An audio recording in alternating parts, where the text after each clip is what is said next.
estos 20 años de vida del Palacio de Congresos de Valencia, hemos celebrado en él cerca de 90 eventos, de todo tipo, de todo tamaño y de toda procedencia. Seguramente uno de los que más huella dejó en nosotros fue el primer Congreso Internacional sobre la Mujer y Discapacidad.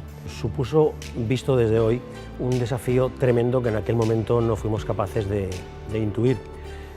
La verdad es que la temática actual en aquel momento, como lo podía estar hoy en día, nos llevaba a necesitar de una serie de espacios y una serie de ubicaciones que hasta aquel momento en Valencia eran impensables. El Palacio demostró ser la sede perfecta para atender ese tipo de evento.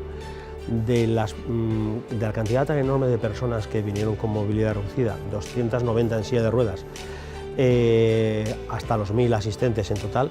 La versatilidad del edificio, la verdad es que nos generó una gran sorpresa porque sin tener que adaptar ninguna medida extraordinaria, el edificio en sí mismo ya recibió el Congreso, desarrolló el Congreso y no hubo ningún tipo de limitación.